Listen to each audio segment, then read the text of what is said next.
Hey guys, welcome back. Manoj from Manoj automation. Last video में हमने सिलेशन डीसिलेशन ये सारे कॉन्सेप्ट हमने कंप्लीट कर लिए थे। रेस्ट एश्योर्ड हमारी सीरीज चल रही है। जिन लोगों को नहीं पता वो हमारी पूरी सीरीज को देख सकते हैं। हमने एक रेस्ट एश्योर्ड की रिलीज लॉन्च करी हुई थी जिसमें ऑलरेडी हम 13 to 14 वीडियो कवर कर चुके हैं और उसमें हम पूरा बेस से चल रहे हैं कि एपीआई, अगर आपको एपीआई की नॉलेज नहीं भी है, आपको जीरो नॉलेज है एपीआई की, तो आप उस सीरीज़ को फॉलो कर सकते हैं। वो एपीआई ऑटोमेशन पर हम ये सीरीज़ बना रहे हैं। जीरो से हमने स्टार्ट करी है स्क्रैच से और हम इसके अराउंड 80% हमने इसे कंप्लीट कर दिया, 20% बचा हुआ है।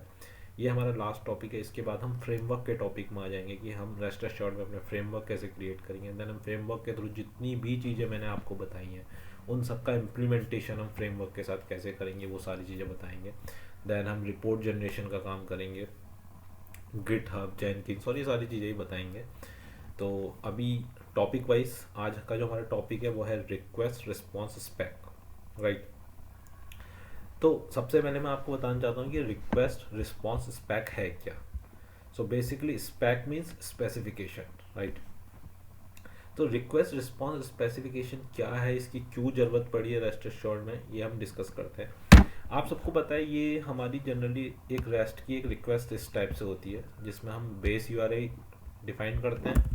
फिर उसके बाद हम अपने जो हमारा सिंटैक्स है given dot log dot L header, and then header का हम बॉडी डिफाइन करते हैं जो भी हमारी बॉडी है। एंड देन हम वैन एंड पोस्ट बताते हैं, फिर जो भी हमारा असर्ट लगाते हैं, स्टेटस कोड बताते हैं और रिस्पॉन्स लगाओ, राइट। अब क्या होता है जब आप फ्रेमवर्क पे काम करते हैं, राइट, फ्रेमवर्क क्रिएशन के टाइम पे होता है कि आप बार बार ये सेम लाइन नहीं लिखोगे, राइट। तो आपको यह करना होता है कॉमन टाइप की रिक्वेस्ट है और कॉमन टाइप के रिस्पॉन्स है, आपको यह करना पड़ता है उनके लिए एक स्पेक क्रिएट करना पड़ता है। क्यों करना पड़ता है? रीयूजेबिलिटी का कॉन्सेप्ट। अगर हम एक कॉमन स्पेक क्रिएट कर देंगे तो आपको बार बार चीज़ें लिखनी नहीं पड़ेंगी, तो आपको करना पड़ेगा कॉमन स्पेक क्रिएट कर लोगे। कॉमन स्पेक क्रिएट करने से क्या होगा कि हमें कोई भी वो स्पेक यूज़ करना है बार बार। अगर मैं आपको ये बात करूँ कि गिवन से लेके यहाँ तक का ये मेरा कॉमन स्पेक है जो हर जगह यूज़ होगा। और अगर मैं रिस्पॉन्स की बात करूँ, अगर मेरा स्टेटस कोड 201 है कहीं पे, तो ये कॉमन स्पेक है, राइट। तो ये कॉमन स्पेक है, ये तो इनको क्या कर सकते हैं हम एक सेपरेट बना सकते हैं, रिक्वेस्ट रिस्पॉन्स स्पेक बना सकते हैं इनका। और उन कॉमन स्पेक को क्या कर सकते हैं हम मल्टीपल जगह पे यूज़ कर सकते हैं। तो वन टाइम लिखेंगे और मल्टीपल जगह पे यूज़ कर सकते हैं, इसलिए हमें रिक्वेस्ट रिस्पॉन्स स्पेसिफिकेशन की ज़रूरत पड़ती है, ठीक है। अब मैं आपको बताता हूँ कि ये हम कैसे यूज़ कर सकते हैं, राइट। तो सपोज करो मैं रिक्वेस्ट से लेके चलता हूँ, राइट। तो अगर मुझे रिक्वेस्ट रिस्पॉन्स स्पेसिफिकेशन में काम करना है तो मुझे पता होना चाहिए कि मेरा रिक्वेस्ट स्पेक बिल्डर क्या है, मेरा रिक्वेस्ट स्पेसिफिकेशन क्या है, राइट। रिक्वेस्ट स्पेसिफिकेशन के थ्रू मैं कैसे, रिक्वेस्ट स्पेक बिल्डर के थ्रू मैं कैसे इसको डिफाइन करता हूँ, राइट। तो अगर मैं बात करूँ, अगर मैं इस रिक्वेस्ट की बात करूँ, शुरू की रिक्वेस्ट की, राइट, अगर मुझे इस रिक्वेस्ट के लिए मुझे एक स्पेसिफिकेशन क्रिएट करना है तो मैं क्या कर सकता हूँ उसके लिए कि मैं ऐसे लिख सकता हूँ new request, request spec builder, okay. And then मैं यहाँ पे लिख सकता हूँ अपना, जब मैं रिक्वेस्ट स्पेक बिल्डर यूज़ कर रहा हूँ तो मैं उसमें ये होता है कि उसमें मेरे को सिंटैक्स होते हैं, राइट। तो हम उन सिंटैक्स को यूज़ कर सकते हैं। वो सिंटैक्स क्या होता है, जैसे मुझे अगर मेरा बेस यूआरएल है, राइट, तो ये तो कॉमन चीज़ है, बार बार चेंज होगा, तो मैं क्या कर सकता हूँ इसको ऐसे लिखता हूँ सेट बेस यूआरएल, राइट। ये यहाँ पे, और मैं यहाँ पे क्या कर सकता हूँ अपना सेट बेस यूआरएल डिफाइन कर सकता हूँ। मैं ऐसे डिफाइन कर लूँगा, राइट। उसके बाद इसमें मैं क्या कर रहा हूँ, जैसे अगर मेरा कोई क्वेरी पैरामीटर मैं इसमें पास करूँ तो मैं क्या कर सकता हूँ ऐड क्वेरी पैराम, राइट। तो कोई भी मेरा पैराम है, अगर मेरा पैराम है आईडी, और आईडी क्या है वो मेरी ABC, राइट। तो ऐसे मैं ऐड क्वेरी पैरामीटर ऐड कर सकता हूँ।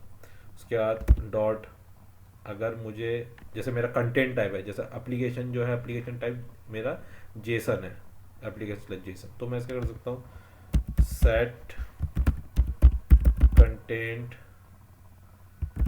टाइप। वो क्या होता है मेरा content type dot JSON, right.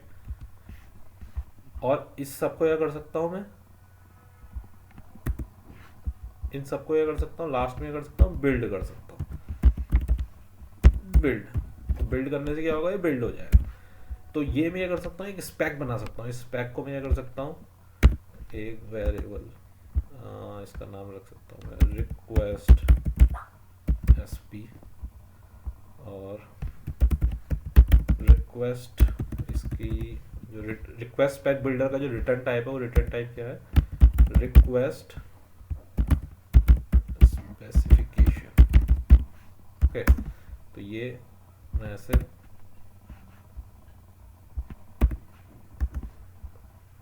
Define कर सकता हूँ, राइट।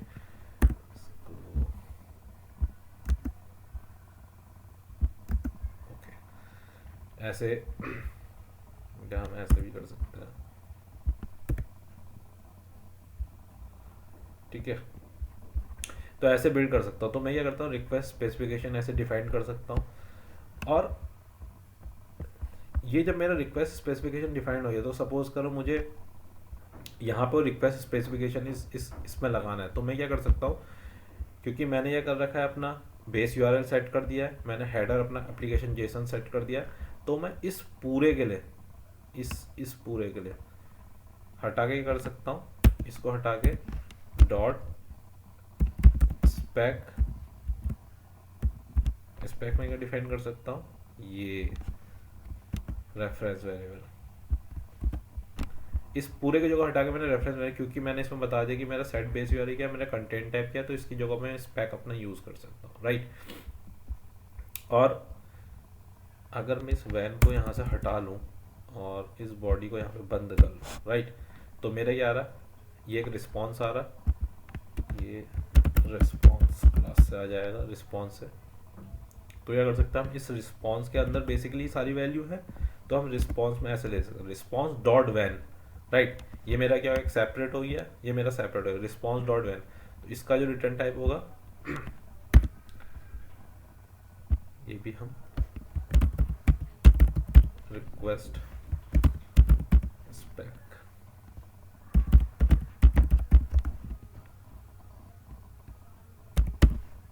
RS ऐसे डिफाइन कर सकते हैं, राइट। और ये हम बता सकते हैं कि ऐसे है। और सिमिलरली ये रिक्वेस्ट के लिए है, ऐसे में एक रिस्पॉन्स के लिए भी बना सकता हूँ। तो रिस्पॉन्स के लिए क्या बन सकता है कि new response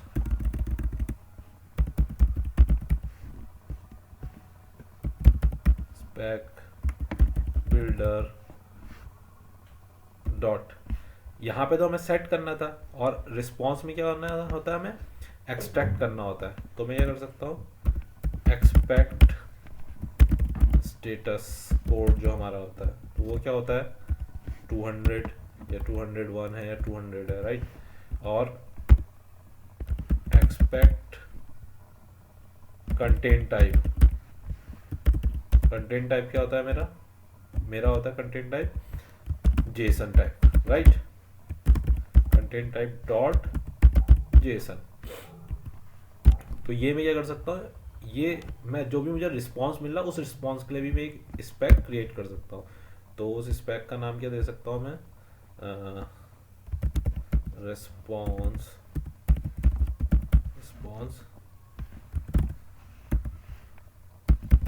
specification, right, RESP, ठीक है। रिस्पॉन्स स्पेसिफिकेशन के अंदर मैं सारी चीज़ डाल सकता हूँ। और जब मैं इसको पूरा हटाऊंगा, then dot log dot L, और इसको मैं अगर हटाऊंगा स्टेटस कोड, ये इसकी जगह पे लिख सकता हूँ मैं स्पेक, और इस स्पेक में कर सकता हूँ इस वेरिएबल को, राइट। अब आप देखो, और ये है क्योंकि ये एज स्ट्रिंग रिटर्न नहीं करेगा, तो इस स्ट्रिंग को यहाँ से हटा सकते हैं, ओके। तो अभी आप देखिए मैंने क्या करा है, एक रिक्वेस्ट स्पेसिफिकेशन बना लिया है, राइट। और इसके बाद डॉट बिल्ड, राइट, ओके। तो मैंने एक रिक्वेस्ट स्पेसिफिकेशन बनाया, और मैंने क्या बनाया, एक रिस्पॉन्स स्पेसिफिकेशन बनाया, और दोनों रिक्वेस्ट स्पेसिफिकेशन रिस्पॉन्स स्पेसिफिकेशन को मैंने यहाँ पास कर दिया। मैंने जैसे अब मुझे इस बेस URI की कोई ज़रूरत नहीं है, क्योंकि मैंने बेस URI को क्या करा है, यहाँ पर डिफाइन कर दिया रिक्वेस्ट स्पेसिफिकेशन में। तो मैं जस्ट करूँगा given dot log dot L SPAC, और स्पैक के अंदर मैंने ये रिक्वेस्ट स्पेसिफिकेशन पास कर दूंगा, राइट। तो ये सारा का सारा यहाँ से उठा लेगा, और ये वन टाइम एफर्ट है, ये दोनों में वन टाइम एफर्ट लिखूंगा, तो रिक्वेस्ट और रिस्पॉन्स के लिए मुझे बार बार लिखने की ज़रूरत नहीं है।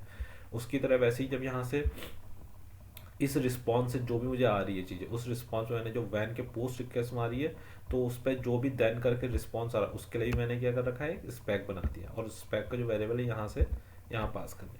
तो इस तरह से क्या कर सकते हैं हम, रिक्वेस्ट और रिस्पॉन्स स्पेसिफिकेशन बना के उसको मल्टी यूज़ कर सकते हैं, रीयूजेबिलिटी का कॉन्सेप्ट इसमें ला सकते हैं, राइट। तो ये था रिक्वेस्ट रिस्पॉन्स स्पेसिफिकेशन। अब मैं इसको देखता हूँ, इसको इम्प्लीमेंट करके देखते हैं, राइट, कि हम इसे कैसे इम्प्लीमेंट कर सकते हैं। वैसे तो मैंने आपको कोड पूरा बता दिया, बट अब इम्प्लीमेंट करके देखते हैं इसे। तो इम्प्लीमेंट करने में यहाँ आ जाते हैं, तो आई थिंक ये हमारी रिक्वेस्ट थी, ओके, ये मेरी एक पोस्ट की रिक्वेस्ट है, राइट। तो अभी हम क्या करते हैं, एक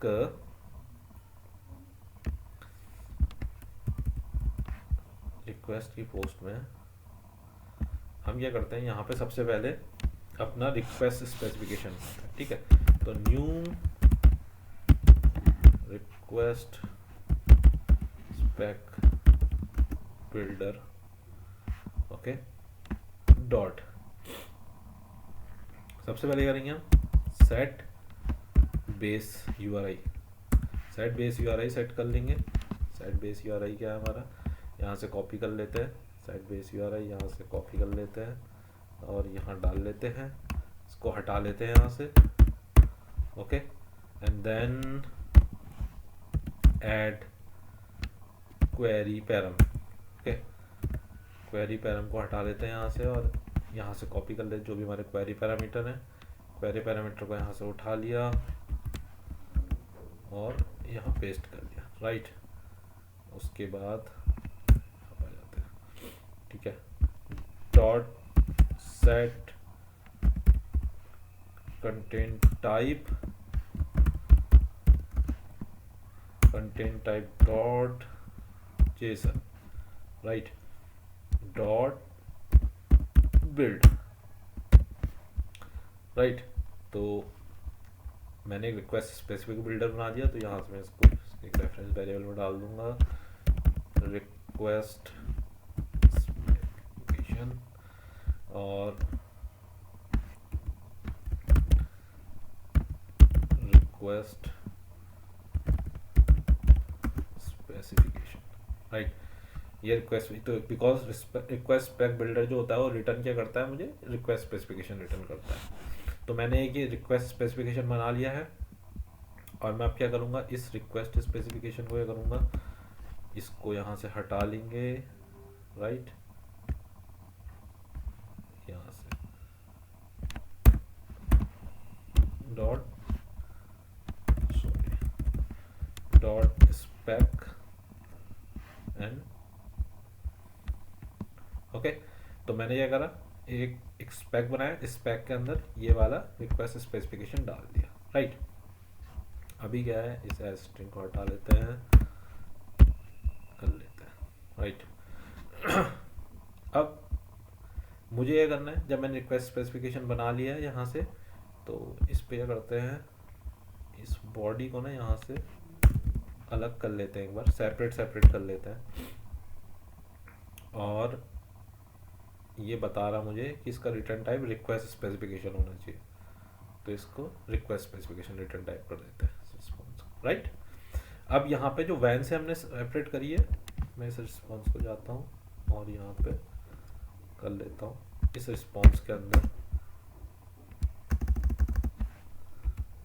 राइट। यहाँ पे क्या आ रहा है हमारा,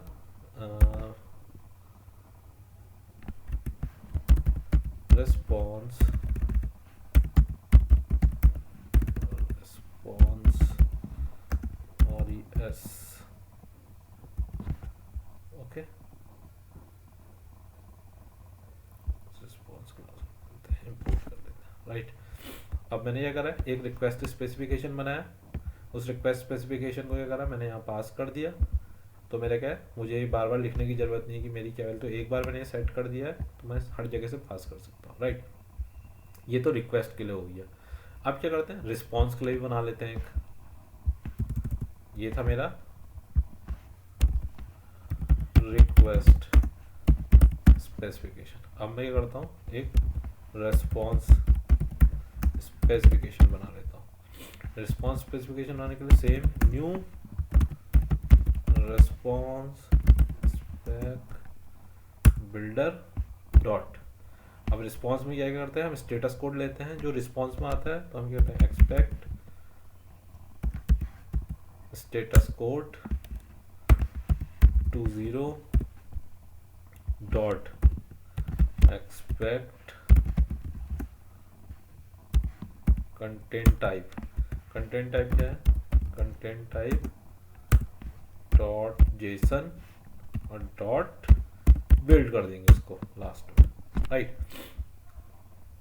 और जो इसका, हम इसको एक रेफरेंस वेरिएबल में रख लेंगे, रेस्पॉन्स स्पेक बिल, ठीक है। और ये हो जाएगा हमारा रिटर्न टाइप होगा रेस्पॉन्स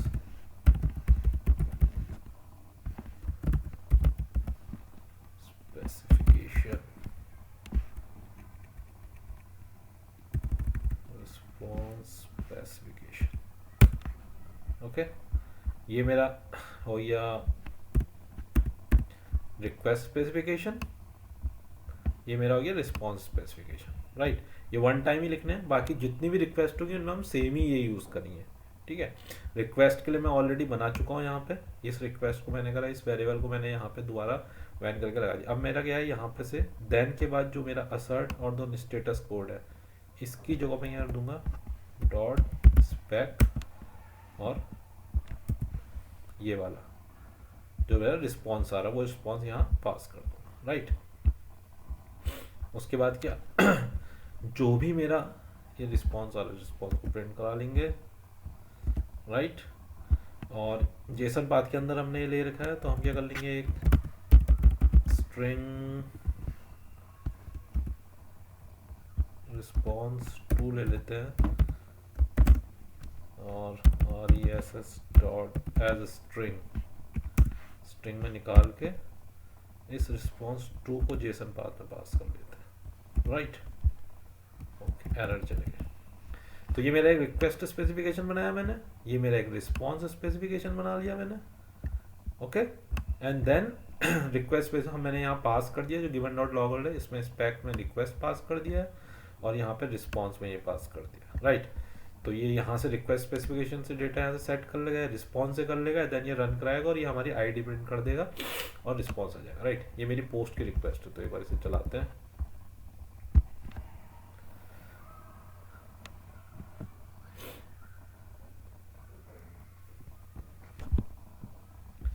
ओके, ये चल चुका है, ओके। ये मेरी रिक्वेस्ट आई, रिक्वेस्ट का ये मेरी आईडी प्रिंट हो गई है, राइट। ये मेरी आईडी प्रिंट हो गई है। और अगर मैं इस रिस्पॉन्स को यहाँ पे प्रिंट कराना चाहूँ तो मेरा रिस्पॉन्स भी प्रिंट हो जाएगा एज स्ट्रिंग। मैं प्रिंट भी करता हूँ रिस्पॉन्स को,